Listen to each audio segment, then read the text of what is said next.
Let's get salty! Everyone, Zeddy here again today with a brand new video, and it took over a year. It took like 27 buffs currently in standard, more than that overall, but it's finally happened. It's not clickbait. Warrior, Control Warrior is a playable deck in standard. Is it the nuts? Not really, but Gaby today hit rank 1 legend in standard playing Renathal Control Warrior. Theo has hit top 10 legend with it. A lot of people have had success, and we're going to go over how do we finally get to the point where Warrior is actually a pretty good class right now, and not only in standard, but in wild it's starting to thrive where it's been terrible as well. And if you enjoy the content on the channel and you feel like I've earned your subscription, please hit the sub button down below. Give the video a like. We are like 69-ish subs away from 72,000. It would mean a lot if we could hit that in the next few days. So thank you again for your support. So yes, Gaby hitting rank 1 legend, and the last time Control Warrior was a relevant deck in standard, you have to go all the way back to June 16th, 2022, over a year ago, where we saw mass nerfs, the absolute murdering of both, at the time, Control Warrior and Charge Warrior with Shield Shatter, Tidal Revenant, Nellie's Pirate Ship, From the Depths, all getting nerfed. There was even a school teacher nerf, and I believe Mr. Smite, which also hit those decks. Control Warrior had not recovered since. It had been basically unplayable. We have seen Warrior be playable at times within Rage Warrior, Menagerie Warrior seeing play over the last year or so, but not what the the Warrior purists are always looking for in that Control Warrior. And I noted on Twitter how many buffs it took to get there, as I pictured all the buffs. These are all the buffs that are in standard currently. That doesn't include like Fiery War Axe going to 2 mana or War Song Commander being reverted. This doesn't even count the reverts to Shield Shatter, to Tidal Revenant, to From the Depths. This is just purely buffs on cards that are currently in standard, and there is a massive amount with, as you can see pictured here, although my stupid face is blocking Remornia, which went from 4 attack to 5 attack. We have 23 cards buffed in the current Warrior card pool. And if you look at the card pool in standard, there's only 81 cards right now.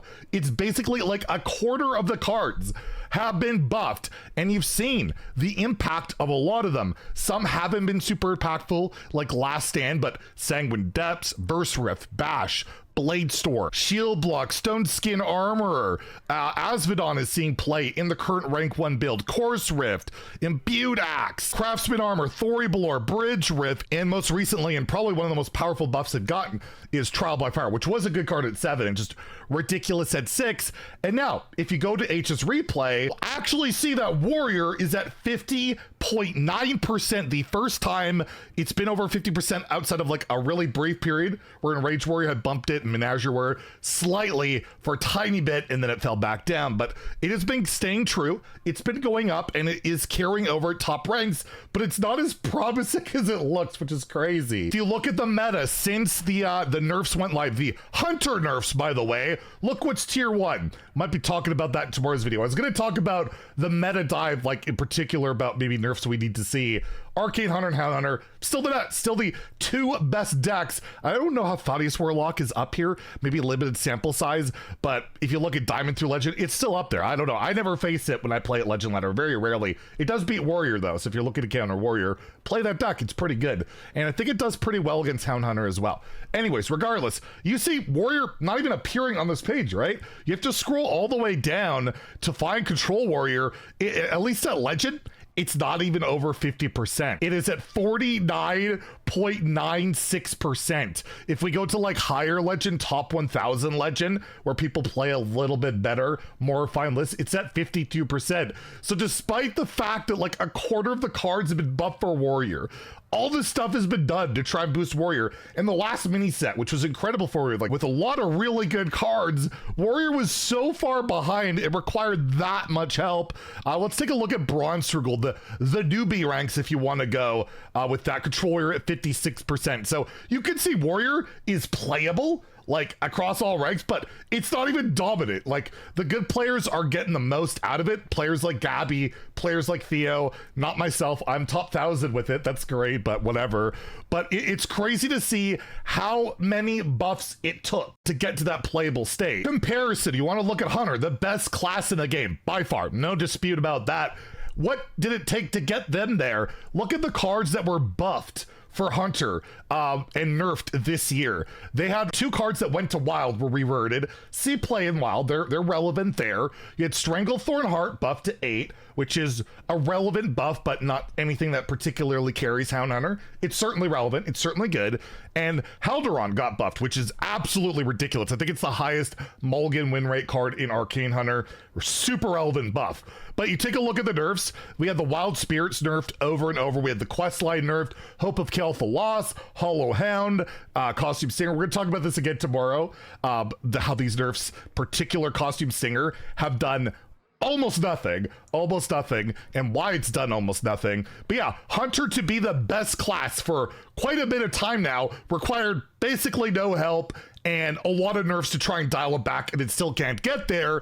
And you take a look at Warrior, which required an army of buffs just to get it to a state where I can reasonably play Control Warrior and win maybe 50% of my games, right? Like, it's crazy it took this much, where there's something definitely going on with their like internal testing, their internal design and balancing, where they just undercost, undervalue, or they just don't give Warrior the same power level as the other cards.